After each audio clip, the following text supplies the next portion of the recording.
Hello. হ্যাঁ, বাবা শ্বশুর বাবা। হ্যাঁ, আমি আপনার জামাই বাবা জীবন বলছি। হ্যাঁ, হ্যাঁ, হ্যাঁ, প্রণাম নেবেন, প্রণাম নেবেন। হ্যাঁ, হ্যাঁ, আমরা সবাই ভালো আছি, ভালো আছি। হ্যাঁ, আপনার মেয়েও ভালো আছে। হ্যাঁ, মানে একটা দরকারি ফোন করলাম আরকি। হ্যাঁ, বলছি আপনার মেয়ে তো আবার বায়না জুড়েছে। বায়না বলতে এই তো মানে গরমকাল তো আসছেই, মানে এখনই তো যথেষ্ট গরম পড়ে গেছে। হ্যাঁ, ও তো আগের বছরই বলেছিল। হ্যাঁ, এবছর মানে এই তো আমি বলেছিলাম, একটু সময় চেয়েছিলাম বটে। তা দিতে পারিনি। যাই হোক, এই বছর তো বলছে যে একটা এসি লাগাতেই হবে। বলছে নাকি নাহলে গরমেও থাকতে পারবে না। হ্যাঁ, এবার আপনি তো আমার অবস্থা সবই জানেন। মানে আমি ভাবছিলাম যে মানে বলতেও আমার খুব লজ্জা লাগছে।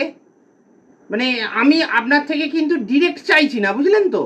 মানে আমি বলছি, আপনি যদি এসিটা একটু এখন আমাকে কিনে দেন, আমি ঠিক আপনাকে পরে পরে টাকাটা শোধ করে দেবো। হ্যাঁ। না, না, ব্যাপারটা দেখুন না, বাইরে তো ধার পাওয়া যায় আমি জানি, কিন্তু কথা হচ্ছে কি, মানে বাইরে ধার নিলে না আবার তো সেই সুদ-টুদ দিতে হবে, বুঝতে পারছেন তো? হ্যাঁ, মানে ওই আপনার থেকে যদি নিই তাহলে আপনি তো আর নিশ্চয়ই জামাইয়ের থেকে সুদ নিতে পারবেন না। হ্যাঁ, মানে ওই কারণেই আমি বলছিলাম যে আপনি যদি একটা এসির ব্যবস্থা। না, না, না, না, ১.৫ টন, ১.৫ টন, ১.৫ টন। আমাদের ছোট ঘর, ২ টন কি হবে? হ্যাঁ, ১.৫ টনে হয়ে যাবে।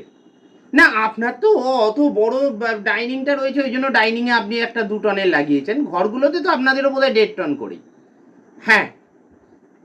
না, না, আমার তো এসি কোনো ঘরেই নেই। মানে আপনি যদি একটা, মানে আপনার মেয়েই থাকবে, দেখুন আমার কোনো ব্যাপার নয়। আমি গরম সহ্য করেই বড় হয়েছি, জানেন তো? আমার কাছে গরমটা, কিন্তু ও তো ওই আপনি ওকে অভ্যাস করিয়ে দিয়েছেন মানে এসিতে থাকা। হ্যাঁ, এখন ও আর পারছে না আরকি, বুঝলেন তো? তা দয়া করে যদি আপনি একটা এসির একটু ব্যবস্থা করে দেন, মানে এখন নিলে না দামটা একটু কম হলেও হতে পারে, বুঝতে পারছেন?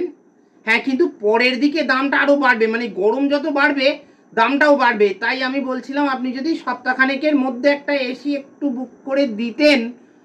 হ্যাঁ, আমি আপনাকে কথা দিচ্ছি বাবা শ্বশুর বাবা, আমি যেই বেকার ভাতার টাকাটা আমার ঢুকবে, আমি ওখান থেকে ওই ১,৫০০ টাকার মধ্যে আমি অবশ্যই করে প্রতি মাসে ৫০০ টাকা আপনাকে শোধ করে দেবো। হ্যাঁ, আপনি আপনি বুক করুন, আমি আপনাকে বলছি, আমি কথা দিচ্ছি আপনাকে, আমি প্রতি মাসে ৫০০ টাকা করে দিয়ে শোধ করে দেবো। বেশ। আর না হলে কিন্তু আপনার মেয়ে বলছে আবার ওই আপনাদের বাড়িতে গিয়েই থাকবে। হ্যাঁ, আপনিও সেটা চান না তো?